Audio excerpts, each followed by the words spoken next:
Hi students, I am Lakshmi, faculty member of chemistry in Padmavati Junior College, Narsanapeta. Today I am discussing about the lesson chemical kinetics.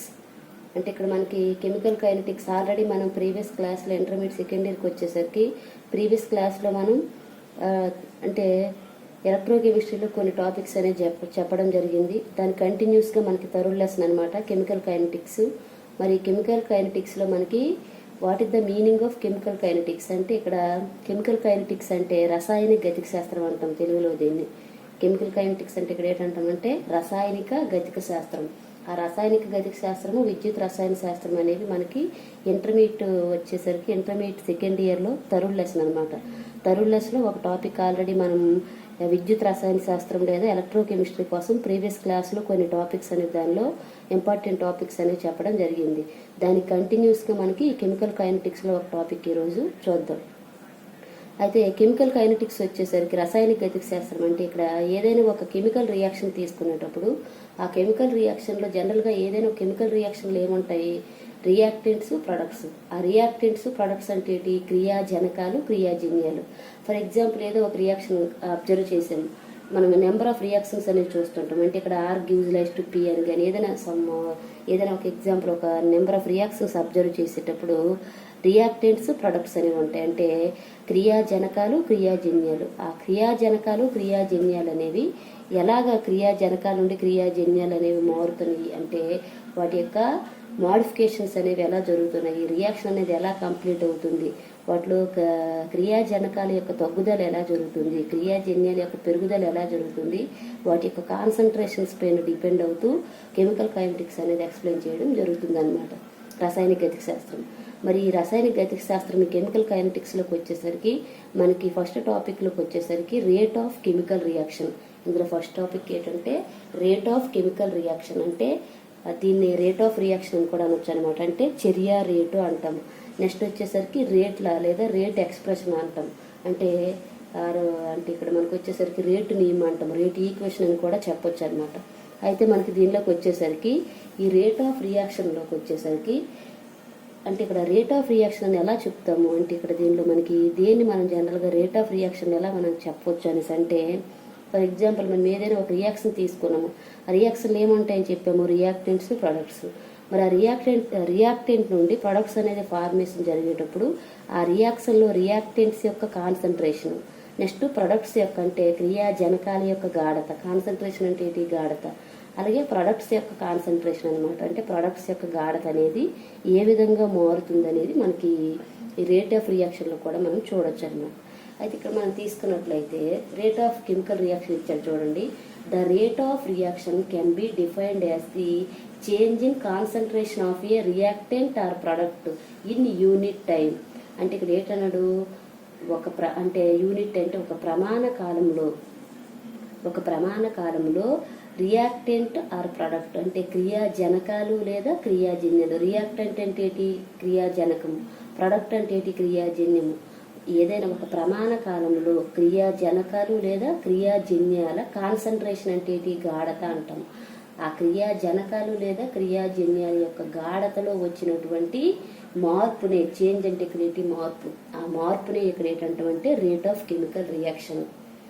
ప్రమాణ కాలంలో లేదా ఏకాంక కాలంలో క్రియాజనకాలు లేదా క్రియాజన్యాల యొక్క గాఢతలో వచ్చే మార్పుని తెలియజేసే రియాక్షన్ ఇక్కడ ఏమంటామంటే రేట్ ఆఫ్ రియాక్షన్ అని చెప్పడం జరుగుతుంది. దాన్ని మనం ఇక్కడ ఏంటంటామంటే the rate of reaction can be defined as the change in concentration of a reactant or product in unit time. It can be expressed in terms of.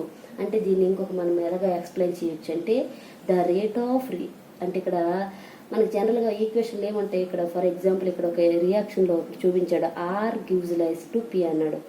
Are gives rise to P, R equal to reactants, P equal to products అనమాట. అంటే ఇక్కడ are ఏంటి, క్రియాజనకము అంటాం, P అంటే ఏంటి, క్రియాజన్యము. మరి ఈ క్రియాజనకం నుండి క్రియాజన్యం రావాలంటే ఇక్కడ ఉన్నటువంటి ఈ క్రియాజనకము రియాక్టెంట్ యొక్క కాన్సన్ట్రేషన్ అనేది తగ్గుతున్నప్పుడు ఏమొస్తుంది, ప్రొడక్ట్స్ యొక్క కాన్సన్ట్రేషన్ అనేది పెరగడం జరుగుతుంది అనమాట. దాన్ని మనకి ఇక్కడ ఏంటన్నాడంటే the rate of increase in concentration of any of the products. ఇంక ఇక్కడ ఏంటన్నాడు, the rate of decrease in concentration of any of the reactants. అంటే ఇక్కడ దేని యొక్క కాన్సన్ట్రేషన్ తగ్గాలి, దేని యొక్క కాన్సన్ట్రేషన్ పెరగాలి రియాక్షన్ జరిగేటప్పుడు అంటే decrease in concentration of any of the reactants. అంటే క్రియాజనకం యొక్క గాఢతలో తగ్గుదల లేదా the rate of increase in concentration of any of the products. అంటే క్రియాజన్యాల గాఢతలో పెరుగుదల అనేది కెమికల్ రియాక్షన్ అన్నమాట. If any chemical reaction the rate of reaction is depends upon the decrease in the concentration of reactants or increase in the concentration of products. అంటే మనకి ఏదైనా ఒక రసాయన చర్యలో క్రియాజనకాల గాఢత తగ్గుతూ క్రియాజన్యాల గాఢతని అంటే ఇక్కడ తగ్గితే కదా ఇక్కడ పెరుగుతుంది. అంటే ఏదో మనము ఒక కాంపౌండ్ ప్రిపేర్ చేయాలంటే దానిలో స్టార్టింగ్ మెటీరియల్ తీసుకొని ఎండింగ్ మెటీరియల్ తయారు చేసేటప్పుడు ప్రొడక్ట్ తయారు చేసేటప్పుడు ఆ స్టార్టింగ్ మెటీరియల్ తగ్గుతుంటే ఎండింగ్ అనేది వస్తుంది. అంటే అది ఇక్కడ మనకి రియాక్టెంట్ తగ్గుతూ ప్రొడక్ట్ అనేది పెరుగుతుంది. అయితే మనకి వాటి యొక్క టైంని మనం ఎక్స్ప్రెస్ చేసేటప్పుడు ఇక్కడ మనము అంటే ఇక్కడ మనకి స్క్వేర్ బ్రాకెట్స్ చూపించాడు. అంటే జనరల్గా మనము కాన్సన్ట్రేషన్ గాఢతని ఇలాగా స్క్వేర్ బ్రాకెట్తో చూపిస్తాం. ఇలాగా స్క్వేర్ బ్రాకెట్ వేస్తాం. అలాంటి స్క్వేర్ బ్రాకెట్తో దీన్ని మనం చూపించవచ్చు అనమాట. అయితే మనకి ఇక్కడ దీనిలో టైం మనం తీసుకునేటప్పుడు ఏంటి రియాక్టెంట్స్ యొక్క ప్రొడక్ట్స్ యొక్క టైం T2 అనుకుంటే రియాక్టెంట్ యొక్క టైం T1 అనుకుంటే అప్పుడు ఏమొస్తుంది డెల్టా T అంటే చేంజ్ ఆఫ్ టైం అంటే కాలంలో మార్పు ఈక్వల్ టు T2 - T1. మరి ఒకవేళ రియాక్టెంట్ యొక్క కాన్సన్ట్రేషన్ అంటే క్రియాజనకాల కాన్సన్ట్రేషన్ మనము దానిలో అంటే ఈ రియాక్టెంట్స్ నెంబర్ ఆఫ్ రియాక్టెంట్స్ అంటే నెంబర్ ఆఫ్ క్రియాజనకాలు ఎక్కువగా ఉండేటప్పుడు వాటి యొక్క కాన్సన్ట్రేషన్ ఎలా రాయొచ్చు delta concentration of R equal to concentration of R2 - concentration of R1. అంటే నెంబర్ ఆఫ్ రియాక్టెంట్స్ ఒకవేళ మోర్ దెన్ 1 రియాక్టెంట్స్ అంటే ఒకటి కంటే ఎక్కువ క్రియాజనకాలు ఉండేటప్పుడు అప్పుడు ఒకటవ క్రియాజనకం యొక్క గాఢతని R1 అనుకొని రెండవ క్రియాజనకం యొక్క గాఢతని R2 అనుకున్నప్పుడు అప్పుడు ఏమొస్తుంది ఎక్కువ దాని నుండి తక్కువ దాన్ని తీసివేయాలి. అంటే ఇక్కడ ఏమొచ్చింది R2 - R1 అంటే R2 is high R1 is the lower అనమాట. అంటే ఎక్కువ నుండి తక్కువ వచ్చింది దాని డిఫరెన్స్ అనమాట. అలాగే ప్రొడక్ట్స్ తీసుకునేటప్పుడు ఏం రాస్తాము డెల్టా కాన్సన్ట్రేషన్ డెల్టా P అంటే delta concentration of P equal to concentration of P2 - concentration of P1.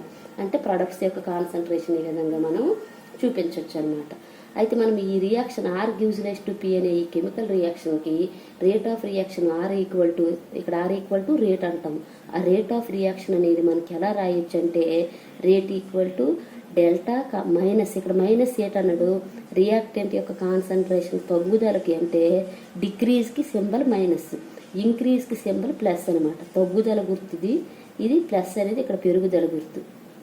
ఇక్కడ మనకి ఏం తగ్గుదల అవుతుందని చెప్పాము రియాక్టెంట్ యొక్క కాన్సన్ట్రేషన్ అనేది తగ్గుతుంది. కాబట్టి ఏం రాయొచ్చు ఇక్కడ ఈ R gives rise to Pకి ఏం రాయొచ్చు R equal to minus delta concentration of R by delta T. అలాగే P ఈక్వల్ టు ఏం రాస్తాము ఇంక్రీజ్ అవుతుంది కదా plus delta concentration of P by delta T. ఇది మనకి జనరల్ అంటే R gives rise to P అనే రియాక్షన్కి. అంతేకాకుండా మనము ఎగ్జాంపుల్ నెంబర్ ఆఫ్ రియాక్షన్స్ అనేవి రాయొచ్చు. అందులో మనము కొన్ని ఎగ్జాంపుల్స్ ఈరోజు మనము చూద్దాం. ఇందులోని మనకి ఎగ్జాంపుల్ IPA పర్పస్లో కూడా ఎక్కువసార్లు మనకు అడిగినటువంటి క్వశ్చన్ అనమాట. అయితే దీనిలోకి వచ్చేసరికి ఎగ్జాంపుల్ చూస్తే హైడ్రోజన్ అయోడైడ్ HI తీసుకున్నాం 2 moles of hydrogen iodide is gives rise to H2 + I2 ఒక రియాక్షన్ తీసుకున్నాము. దీనిలో ఏమైంది రేట్ అనేది ఆ rate equal to minus of అంటే ఇక్కడ అంటే ఇక్కడ మనకి 2 ఉంది కదా ఈ 2ని 1 - 1/2 అని రాసాము. ఒకవేళ 3 ఉంటే -1/3 ఒకవేళ 4 ఉంటే -1/4 అని రాస్తాము. ఇక్కడ మైనస్ ఎందుకని చెప్పాను ఇవి ఏవైతే రియాక్టెంట్స్ క్రియాజనకాలు ఉన్నాయో వాటి కాన్సన్ట్రేషన్ తగ్గుదలని చెప్పాను. ఒకవేళ ప్రొడక్ట్స్ రాసేటప్పుడు ఏమి రాస్తాము ప్లస్ రాస్తాము. అప్పుడు ఇక్కడ రేట్ ఈక్వల్ టు ఏమవుతుంది -1/2 డెల్టా కాన్సన్ట్రేషన్ ఆఫ్ ఇక్కడ ఏముంది HI hydrogen iodide concentration of HI by delta T. ఇక్కడ ఇంకేముంది equal to plus delta concentration of H2 by delta T equal to ఇంకోటి ఉంది కదా product plus delta concentration of I2 by delta T అనమాట. అలాగే ఇంకొక reaction Hg + Cl2 + HgCl2 gives rise to HgCl2 అంటే మెర్క్యూరస్ chloride తీసుకున్నాం HgCl2 ప్రిపరేషన్. అయితే ఈ రియాక్షన్ అబ్జర్వ్ చేస్తే ఇక్కడ 2 moles of reactants 1 mole product ఇక్కడ ఈక్వల్గానే ఉన్నాయి. అయితే మనం దేన్ని అబ్జర్వ్ ఇక్కడ ఏది రియాక్టెంట్ కానీ ప్రొడక్ట్ కానీ ఏమన్నా సరే మనం ఉన్నది అలాగే రియాక్షన్ రూపంలో మనం రేట్ రాసేయడమే. అప్పుడు ఇక్కడ రేట్ ఈక్వల్ టు ఏమవుతుంది, కాన్సన్ట్రేషన్ ఆఫ్, ఇక్కడ మైనస్ రాయాలి రియాక్టెంట్కి వచ్చేసరికి కదా, minus delta concentration of HG by delta T. Next ఇంకేటవుతుంది, equal to minus delta concentration of Cl2 by delta T. ఇంకేముంది, plus delta concentration of HgCl2 by delta T అనేది మనకి ఇక్కడ ఈ HgCl2 రియాక్షన్ యొక్క రేట్ అనమాట. అలాగే మనకి ఎగ్జామ్ పాయింట్ ఆఫ్ వ్యూ ఎక్కువ సార్లు అడిగినటువంటిది ఇక్కడ ఏంటంటే 5Br, 2 మార్క్స్ కూడా అడుగుతుంటాడు. 5Br minus plus BrO3 minus plus 6H plus gives rise to 3Br2 plus 3H2 ఒక కెమికల్ రియాక్షన్ అనమాట. ఇలాంటి రియాక్షన్ ఎగ్జామ్లో ఇస్తాడు. మనం రియాక్షన్ కంటెస్ట్ పెట్టవసరం లేదు, వాడు ఇలాంటి రియాక్షన్ ఇచ్చి దీనికి రేట్ ఆఫ్ రియాక్షన్ రాయమంటాడు. అది మనం సింపుల్గా రాసేవచ్చు. అప్పుడు ఏం రాస్తాము, రేట్ ఈక్వల్ టు చర్య రేట్ అంటాము. రేట్ ఈక్వల్ టు ఏం రాస్తాము, 5 ఉంది కదా, ఇవన్నీ రియాక్టెంట్స్ తోటి అన్నిటికీ మైనస్ గుర్తులు పెడతాం, వీటన్నిటికీ ప్లస్ గుర్తులు పెట్టడమే. అప్పుడు ఏమవుతుంది, minus 1/5 delta concentration of Br minus by delta T. అలాగే ఇక్కడ ఏమీ లేదు కదా, 1 అంటే మూల నెంబర్ లేదు కాబట్టి డైరెక్ట్ రాసేయడమే, minus delta concentration of BrO3 minus by delta T. అలాగే ఇంకోటి ఏం రాస్తాము, minus 1/6 delta concentration of H plus by delta T. Next ఇక్కడ ఏముంది, ఇక్కడ plus 1/3 delta concentration of Br2 by delta T. అలాగే ఇక్కడ ఏం రాయొచ్చు, దీనికి delta plus 1/3 delta concentration of H2O by delta T అనమాట. అంటే అన్నిటికీ గుర్తులు పెట్టేయడమే. అంటే ఏవైతే క్రియాజనకాలు ఉన్నాయో వాటి మైనస్ పెట్టేయడము, ఏవైతే క్రియాజన్యాలు ఉన్నాయో వాటి ప్లస్లు పెట్టేయడము. నెక్స్ట్ వీటిలోకి వచ్చేసరికి ఉన్న మోల్ నెంబర్ని మనము 1/n రాసుకోవడమే, 1/1/n రాసుకుంటాం అనమాట. అది మనకి రేట్ ఆఫ్ రియాక్షన్. అయితే మనకి దీనికి యూనిట్స్ కూడా మనకి ఇంపార్టెంట్. దీనిలో యూనిట్స్ వచ్చేసరికి మనకి ఏంటంటే ప్రమాణాలు అంటాము. మరి రేట్ ఆఫ్ రియాక్షన్ యూనిట్స్ తీసుకున్నట్లయితే mole, litre inverse, second inverse. Rate of reaction units తీసుకుంటే mole, litre inverse, second inverse అనమాట. ఇది మనకి రేట్ ఆఫ్ రియాక్షన్ వచ్చేసరికి. దీంతో పాటు మనకి రేట్ ఈక్వేషన్, రేట్ ఎక్స్ప్రెషన్ అనేది దీంతో మనకు ఒక టాపిక్ కూడా ఉందన్నమాట. అది ఒకసారి మనం అబ్జర్వ్ చేద్దాం.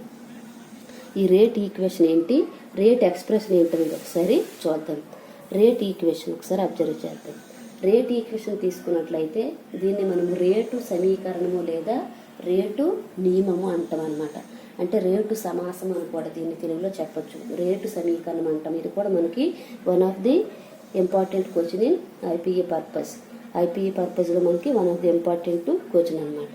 అయితే దీనిలో తీసుకున్నట్లయితే మనకి ఈ రేట్ ఈక్వేషన్లోకి వచ్చేసరికి the rate of chemical reaction at a given temperature may defined, ఇక్కడ ఇచ్చారు చూడండి, the rate of chemical reaction at a given temperature may depend on the concentration of 1 or more reactants or products. అంటే ఇక్కడ rate equation అంటే ఏంటంటే ఏదైనా ఒక రసాయన చర్య యొక్క చర్యలో, అంటే కెమికల్ ఈక్వేషన్ ఉంటుంది కదా, ఆ రసాయన చర్యలో చర్య రేట్ అనేది ఉష్ణోగ్రతపై ఆధారపడుతూ, టెంపరేచర్ మేబీ డిపెండ్ అపాన్, ఉష్ణోగ్రతపై ఆధారపడుతూ ఇంకేంటి దానిలో ఉండే క్రియాజనకాలు మరియు ఇక్కడ ఏంటంటే ప్రొడక్ట్స్ అనమాట. ఒకటి లేదా అంతకంటే ఎక్కువ క్రియాజనకాలు లేదా క్రియాజన్యాలు ఉంటాయి కదా, వాటి యొక్క క్రియాజనకాలు లేదా క్రియాజన్యాల గాఢతల పైన డిపెండ్ అయినప్పుడు మనకి ఈ రేట్ ఆఫ్ రియాక్షన్ మనం ఎక్స్ప్లెయిన్ చేయడం జరుగుతుంది అనమాట. అయితే దీనిలోకి వచ్చేసరికి ఏమన్నాడు, the representation of rate of reaction in terms of concentration of the reactants is known as rate. దీనిలోకి వచ్చేసరికి ఓన్లీ మనకి ఏమవుతుంది, రియాక్టెంట్స్ యొక్క కాన్సన్ట్రేషన్ అనేది ఓన్లీ మనకి ఏదైతే రియాక్షన్ ఉందో ఆ రియాక్షన్లో క్రియాజనకాల యొక్క గాఢత పైన మాత్రమే ఆధారపడితే దాన్ని ఏమంటామంటే రేట్ ఈక్వేషన్, రేట్ లా అని చెప్పడం జరుగుతుంది అనమాట. అయితే దీనిలోకి వచ్చేసరికి మనకి ఈ రేట్ లాతో పాటు మనకి ఈ రేట్ లాకు వచ్చేసరికి కాన్సన్ట్రేషన్, నెక్స్ట్ వీటిలోకి వచ్చేసరికి ఈ రేట్ల అనేది కన్సిడర్ జనరల్, ఏదైనా మనకు జనరల్ ఎగ్జాంపుల్ తీసుకునేటప్పుడు దానిలో మనం ఏం చేస్తాము, ఫర్ ఎగ్జాంపుల్కి వచ్చేసరికి అంటే ఏదైనా మన ఎగ్జాంపుల్ ఏదైనా మనం అబ్జర్వ్ చేసాము. ఇక్కడ ఇచ్చాడు ఒక ఎగ్జాంపుల్, ఏమి ఇచ్చాడు, ఏఏ ప్లస్ బీబీ అంటే small a a plus small b b gives rise to c c plus d d అని ఒక జనరల్ ఈక్వేషన్ ఇచ్చాడు. దీనిలో మనం రేట్ ఎలా రాస్తాం జనరల్గా, ఏవైతే మనకి మోల్ నెంబర్స్ ఉన్నాయో వాటి పవర్లో వేసి రియాక్టెంట్స్ మాత్రమే అంటే క్రియాజనకాలు మాత్రమే రాయాలి. దీనిలోని ప్రొడక్ట్స్ అనేవి రాయవసరం లేదు.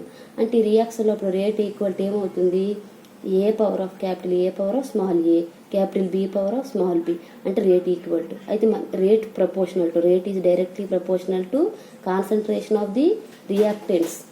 అంటే ఇక్కడ క్రియాజనకాల గాఢత పైన మాత్రమే డిపెండ్ అవుతుంది రేట్ ఈక్వేషన్ అనమాట. మరి ఇప్పుడు దీన్ని మనం ఈక్వల్ టు పెట్టి రాయొచ్చు. Rate equal to k into a power of a into b power of b. అప్పుడు k equal to rate constant అవుతుంది. మనం కే ఈక్వల్ టు పెట్టి కూడా రాయొచ్చు. ఇలా మనం ఒక రియాక్షన్ రాసేటప్పుడు rate equal to k into a power of a into b power of b అని కూడా, concentration of a power of a into concentration of b power of b అని కూడా మనం రాయొచ్చు అనమాట. అయితే మనకి నెంబర్ ఆఫ్ ఎగ్జాంపుల్స్ కూడా మనం దీన్ని తీసుకొని రాయొచ్చు. అయితే కొన్ని ఎగ్జాంపుల్లోకి వచ్చేసరికి మనకి అన్ని రియాక్టెంట్స్ యొక్క కాన్సన్ట్రేషన్ పైన డిపెండ్ అవ్వనమాట. ఫర్ ఎగ్జాంపుల్కి ఇక్కడ మనకి ఇచ్చాడు CHCl3 అంటే క్లోరోఫామ్కి క్లోరిన్ వేసేటప్పుడు CCl4 ప్రిపరేషన్ ప్లస్ HCl వచ్చేది. రేట్ దీని యొక్క రేట్ ఈక్వేషన్ రాసేటప్పుడు క్లోరోఫామ్ రాసాము, క్లోరిన్ది ఆఫ్ అని రాసుకోవాలి వాటి కాన్సన్ట్రేషన్. అలాగే మనకి దాంతోపాటు మనకి రేట్ ఎక్స్ప్రెషన్ అంటే దీనిలోకి వచ్చేసరికి ఇగో మనం రాసాం కదా క్లోరోఫాము ప్లస్ Cl2 వచ్చేటప్పుడు మనం రేట్ రాసాం కదా, chloroform concentration and Cl2 concentration రాసాము. అంటే మనకి కొన్ని రియాక్టెంట్స్ యొక్క కాన్సన్ట్రేషన్ పైన కొన్ని రియాక్షన్లో అది డిపెండ్ అవ్వదు అనమాట. అది not depend upon the rate of reaction in reactant concentration. అంటే వాటి యొక్క చర్య రేట్ అనేది వాటి యొక్క రియాక్టెంట్స్ పైన కొన్నిటిపైన కరెక్ట్గా ఎగ్జాక్ట్గా డిపెండ్ అవునటువంటి కొన్ని ఎగ్జాంపుల్స్ అనమాట ఇచ్చాడు ఇక్కడ. క్లోరోఫామ్ Cl2 నుండి CCl4 CHCl వచ్చింది ఒకటి. నెక్స్ట్ ఎస్టర్ హైడ్రాలసిస్ అనమాట.